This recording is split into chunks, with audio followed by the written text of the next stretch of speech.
Hearing a regular update from Public Health. We'll also hear from our library and from our Community Development Division about some of our rental assistance work. So as usual, we'll start with Public Health, and I'd like to welcome to the podium Morgan Finke of Public Health, Madison-Dane County. Morgan?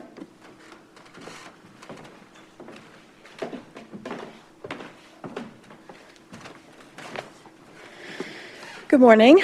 I want to start by giving a big picture look at where we stand in terms of combating the Omicron surge. Our data dashboard shows that cases and hospitalizations peaked in the middle of January when the 7-day average of new cases reached roughly 1,500 cases per day and the 195 patients hospitalized with COVID. In the week since, those numbers have dropped pretty steadily, with the 7-day average of new cases now sitting at 456 cases per day and 130 hospitalizations. I also want to highlight some hopeful news that came in our data snapshot last week. Even though the Omicron surge did result in 204% more cases than our winter spike in 2020, it only resulted in 16% more hospitalizations. Some of this effect is likely due to Omicron causing less severe disease, but it is also likely due to vaccines, which is a powerful tool to help keep people out of the hospital even when they do get sick. Responding to this pandemic has always been and continues to be a group effort, reflected in the incredible number of people who have stepped up to get their vaccines. More than 847,000 doses have already been administered. More than 86% of those who are eligible have received at least one dose, and more than 67% of fully vaccinated people 12 and older have received their booster dose. Just since the beginning of the Omicron surge in December, more than 11,000 people have received their initial dose of vaccine, and more than 71,000 people have gotten their booster. I want to emphasize when we talk about these numbers and when we talk about these statistics that every vaccination counts and every dose makes a difference. A quick reminder, you are eligible to receive your booster if you are 12 or older and have received your second dose of Pfizer at least 5 months ago, if you are 18 and older and have received your second dose of Moderna more than 5 months ago, and if you are 18 and older and received the Johnson & Johnson dose at least 2 months ago. If you do decide to get vaccinated, they are free and easily accessible throughout Dane County. Our South Madison Clinic offers vaccines on Mondays, and our East Washington Clinic is open on Tuesdays. We also continue to work with more than a dozen community host sites, including local businesses, libraries, and community centers, to host recurring mobile vaccination clinics. You can find a map with all of those details on our website. It's publichealthmdc.com/vax.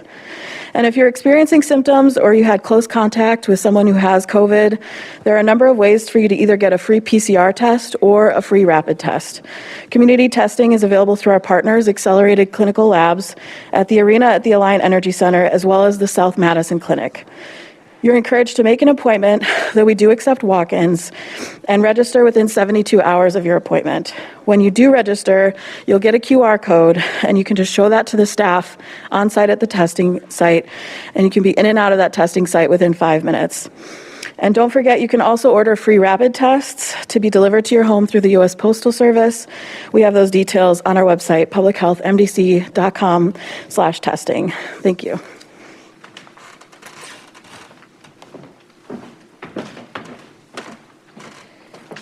Thank you, Morgan. And just to reinforce, it's a great day to go get vaccinated if you haven't already. And if you aren't already boosted, please take advantage of all of the opportunities that public health is making available to get your vaccine or your booster. There's so many chances in our community to get those shots if you need them. And I really hope people will go out and do your part to protect yourself and our entire community. Next, we're going to hear from our amazing Madison Public Library, and we'll hear from Tana Elias. Tana?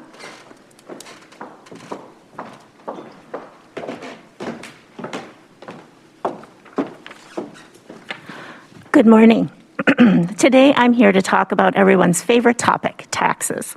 For over a decade, Madison Public Library has worked with volunteers through the IRS Volunteer Income Tax Assistance and AARP's Tax Assistance programs to help low to moderate income individuals in filing their taxes electronically and for free. Assistance is available for individuals with disabilities, seniors, non-English speakers, and individuals who qualify for homestead credit or earned income credit. The impact of this service is tremendous. In 2017, we worked with service providers to determine how much of an impact this service had. We learned that tax assistance events in libraries provided significant economic benefits to the Madison community. That year, at 4 locations, we hosted 1,965 appointments. The average refund was $1,013, and in total, over $1.7 million were received in refunds. Returning those tax dollars to our local economy is incredibly important. An additional estimated $325,000 were saved in fees through the use of the free online filing service. Through this service, some individuals were also able to complete taxes from previous years and update their standing with the IRS or the Wisconsin Department of Revenue. This year, Madison libraries have a selection of commonly requested pre-printed federal tax forms and instruction booklets available for customers to pick up during all library open hours. All libraries also have some state of Wisconsin tax forms free of charge. However, the Wisconsin Department of Revenue is not providing printed instruction booklets this year. Instead, you may have libraries print off instructions up to 5 pages for free in public libraries, or you may request them from the Department of Revenue. We have all information in our libraries and on our website for how to request that materials be mailed to you from the Department of Revenue. In addition, libraries are again hosting tax assistance service at Lakeview, Sequoia, and Central libraries. Lakeview appointments are already full for the season, but Central Library will begin accepting appointments for March and April service on February 16 at 9 a.m., and the Sequoia Library will begin accepting appointments on February 18 at 9 a.m. Public libraries also have an assortment of tax preparation guidebooks and materials for individuals who want to do their taxes themselves. And we have computers and printers for those who want to file their taxes online or do some of the prep work that they need to file their taxes. You can learn more or see a list of other local tax assistance options at madpl.org/tax-assistance. This year's filing deadline is April 18 for most states, including Wisconsin, and Madison's public libraries can be your partner in completing your income taxes this year. Thank you.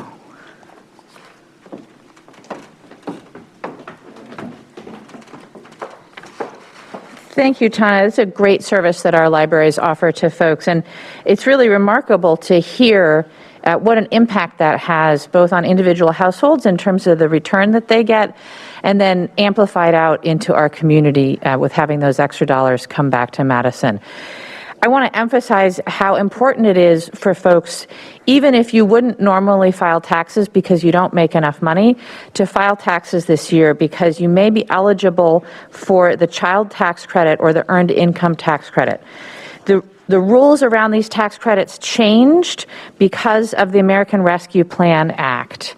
And thanks to President Biden, more money may be available to you. Many families got their child tax credit mailed to them directly or deposited directly during the year, but you are likely eligible for an additional disbursement of that, or if you didn't get it on a monthly basis and you have children, you do need to file in order to access that tax credit.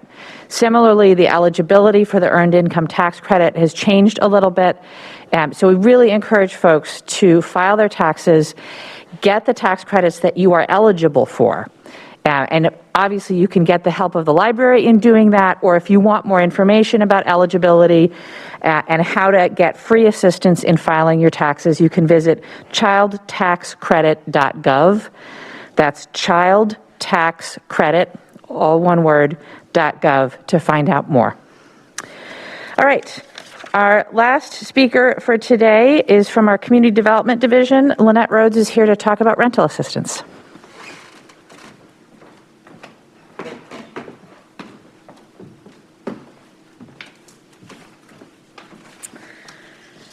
Hello, I'm here to provide an update on Dane Core Emergency Rental Assistance Program. This is a joint collaboration with Dane County and our current community partners of Community Action Coalition, Urban Triage, Tenant Resource Center, and providing in-person assistance for City of Madison residents in targeted neighborhoods, the African Center for Community Development, Meadowood Health Partnerships, and Nehemiah with Foster of Dane County. CORE initially launched February of 2021. And until September of 2021, about $15 million of rental arrears were paid in full. The program expanded in September of 2021 to create Dane Core 2.0, bringing on new community partners and expanding the eligibility to higher income households, covering utilities, and proactively paying forward rent before a household goes into arrears. The first 5 months of the expanded Dane Core 2.0, there has been over $11 million of housing support provided to eligible households in our community. This has been a huge investment to keep people stably housed. City of Madison and Dane County understand that households are still experiencing financial hardship during the pandemic and have both requested and been awarded additional funds to support this program. The City of Madison will add $25 million to Dane Core 2.0, and Dane County will add $10 million. With the expansion of the program in September, thousands of new applications were submitted. I just want to provide a few helpful tips to tenants and landlords who are still applying for Dane Core 2.0. Applications for tenants are prioritized for tenants making less than 50% of our county median income. They are then processed in the order they are received. Giving a tenant a notice does not prioritize their application, and we are asking for landlords to continue to work with us as we add more money to this fund and we streamline the processing system. Tenants only need to submit one application. Once that's processed, the processing agency will ask you to fill out an additional funds request form. By submitting more than one application, the processors have to merge your applications. It is best for you to submit one application and be contacted by these agencies. This is the same tip for property owners. You only need to submit one application per W-9 that you manage. We will start reaching out to property managers in the next week to begin merging applications in the system. Both of these processes of submitting one application will greatly streamline our processing for both agencies. The other tip I want to provide is the two agencies processing applications are managing calls in a different way. For residents outside of the City of Madison, Urban Triage has a call center. The call center is open Monday, Tuesday, Wednesday from 8 a.m. to 12 p.m. You must call during this time, and they do not accept voicemails outside of the call center hours. Residents within the City of Madison need to call Community Action Coalition. Community Action Coalition did not set up a new intake. You must leave a general voicemail on their intake line. This allows CAC to assess the household while you're asking your questions, and they may refer you to other programs that they offer. These two processes are different, but we feel that they are the best way for us to provide services to both City of Madison and Dane County residents.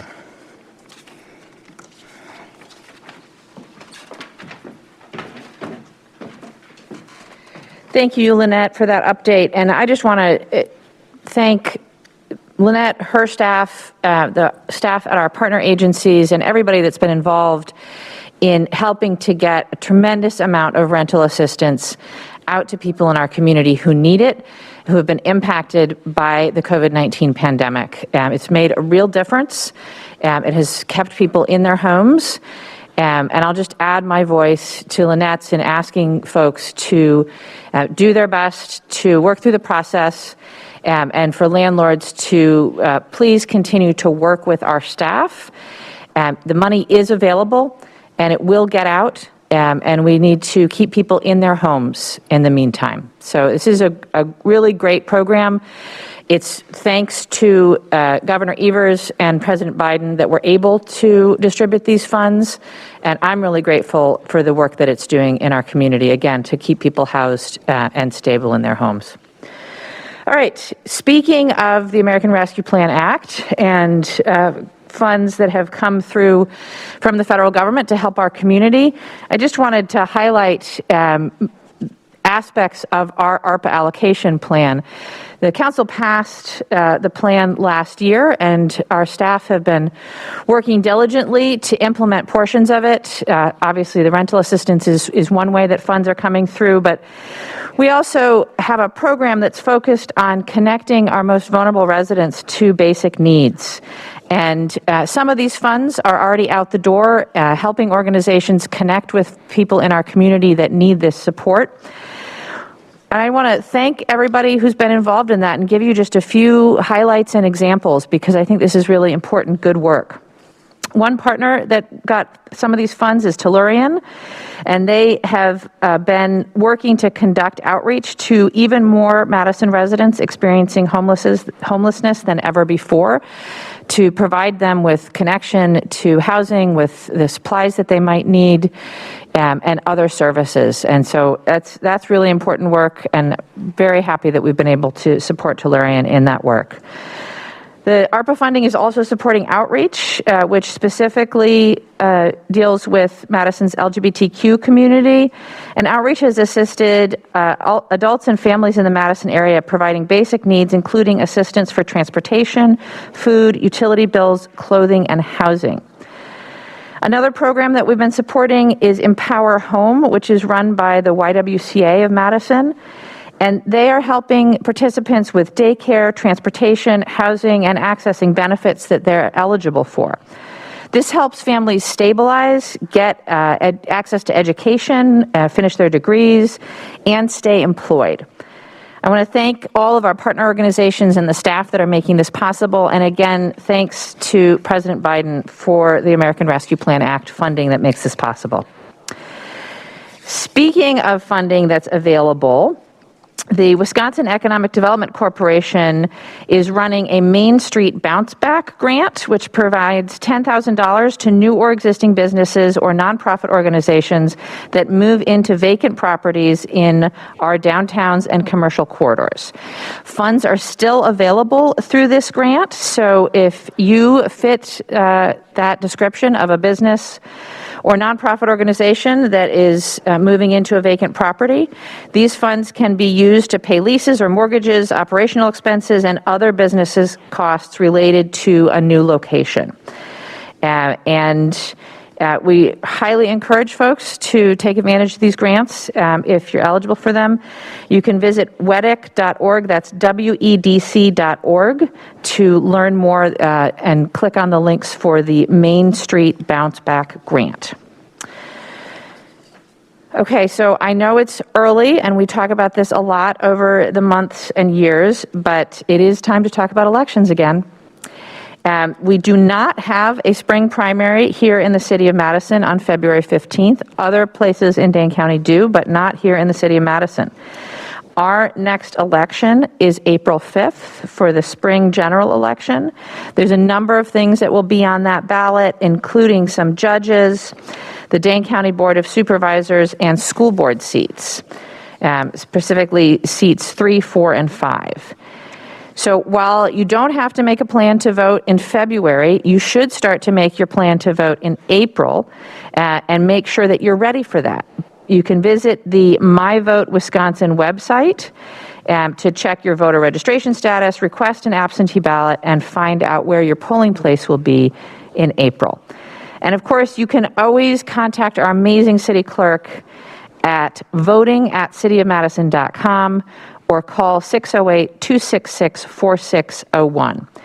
The clerk's office is also partnering with our fantastic Madison Public Libraries to do voter education sessions and outreach. And so these are times when an election official is available to register voters or answer questions about the voting process, help educate you about what voter ID you might need, how to become a poll worker, and about absentee voting. So through March 15th, you can visit a number of different libraries every day of the week except Sunday. And I'll just run through quickly those times, but you can find out more on the clerk's office website or on the library website. So on Mondays, Goodman South Library from noon to 4. On Tuesdays, either Goodman South or Hawthorne, again, noon to 4. On Wednesdays, folks are at Lakeview and Pinney, noon to 4. On Thursdays, Hawthorne from noon to 4. On Fridays at Meadow Ridge from 11 to 3. And on Saturdays at Central from 11 to 3. I want to thank the strong partnership between our libraries and our clerk's office for helping to educate the public about voting. Speaking of libraries, our Madison Public Library Library Takeover program launches the first event of 2022 on February 26th at 6:30 p.m. The event is called Thrival Tools on Indigenous Winter Survival and Brilliance, and it will include a series of speakers representing different tribes and traditions. It will have music, singing, and more. And Thrival Tools is designed to provide a space for sharing cultural practices among Native peoples, as well as introducing non-Native people to the myriad methods by which Indigenous communities have thrived throughout the year in this region, but especially during winter. This event will take place in person at the Central Library in the community rooms. There will also be a live stream available on Facebook, and you can learn more online at madpl.org/thrivaltools. That's THRIVAL tools. I encourage people to check out that event and all of the great events that our libraries host. Speaking of great events that our libraries host, the Madison Public Library, Be Well Madison, and Midwest Mujeres are partnering to offer a virtual BIPOC wellness practitioner gathering on February 17th from 7 to 8:30 p.m. via Zoom. This is called Putting It Into Practice Wellness Practitioners Summit. It will have a panel of local practitioners and organizers and focus on culturally diverse practitioners from various health and wellness fields. Everyone who is in a medical or wellness field broadly defined is welcome to attend, and you can register online at madpl.org/livewell. That's madpl.org/livewell. Another great event at our libraries. All right, and a way for you to give feedback on some of our work around flood solutions. Our engineering and stormwater folks have been doing tremendous work to map our watersheds and to think about how to prevent and address flooding in our community. This has been a multi-year project and will continue for many years to come. And there have been lots of opportunities to engage with this. Here's another one. The first 3 final draft reports on our watershed study models are posted online, and they propose potential solutions to flooding issues. These reports focus on the city's west side watersheds, Spring Harbor, Strickers, Mendota, and Wingrove West. You can review these and give feedback on these reports on the city's watershed website, which is cityofmadison.com/flooding. Click through to city initiatives and the watershed studies, and you should find all of those studies in their glory there, waiting for your input and feedback. Also, just want to announce that tomorrow, Friday afternoon, and over the weekend, city agencies will be unable to process credit card payments online due to a scheduled software upgrade. So, sorry for any inconvenience that might cause, but this is an important software upgrade, and starting, I think, about midday tomorrow through Monday morning, you should not expect to be able to make a payment by credit card. So get them done today or wait until Monday. And then just want to highlight community resources. Obviously, we talked about the rental assistance program already. Encourage people to take advantage of that. But there are a lot of other resources available in our community, access to food, to health resources, mental health resources, and much, much more. And the easiest way to access this is to call United Way of Dane County at 211 or to text your zip code to 898-211, and the good folks there can give you a rundown on our resources and what you might be eligible for.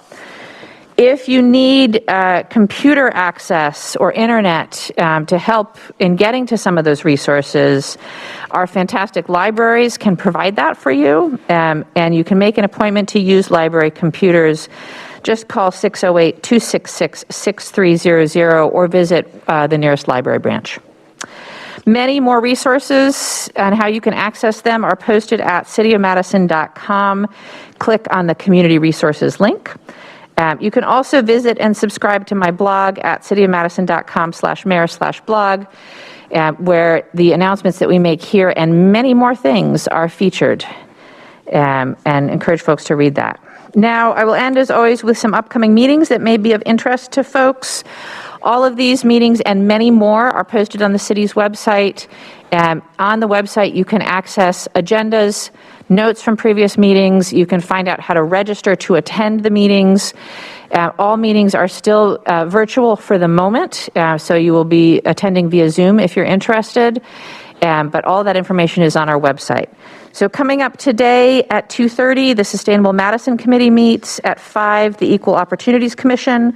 On Monday the 14th, happy Valentine's Day, and you can go to the Transportation Policy and Planning Board with your Valentine if you want, or at 5, or at 5:30, the Police and Fire Commission. On Wednesday the 16th, at 4:30 p.m., the Board of Public Works will meet, and at 5 o'clock, our Economic Development Committee will meet. On Thursday, the 17th, at 5, the Landlord and Tenant Issues Committee meets. On Monday, the 21st, at 5:30, our Plan Commission will meet. And on Tuesday, the 22nd, at 4:30, the Water Utility Board meets, and at 6:30, the Common Council will meet. And then on Wednesday, the 23rd, at 5, the Transportation Commission meets, and at 5:30, the Community Services Committee will meet. And that is what I have for this time around. Katie, do we have questions? We have one question, and it's for public health. All right. Morgan, you want to come back up?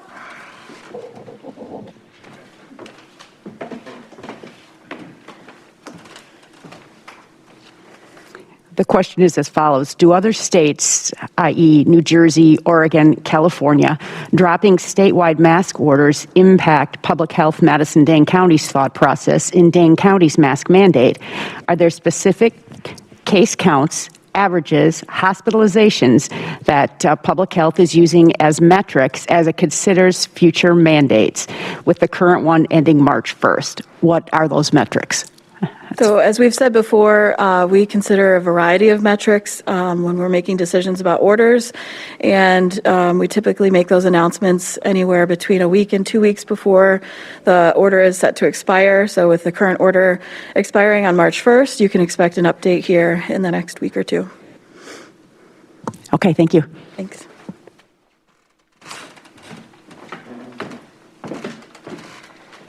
Thanks, Morgan. And I want to do a quick shout out to the public health data team that keeps on track of all of those different numbers and metrics that we watch very carefully in our efforts to keep our community safe.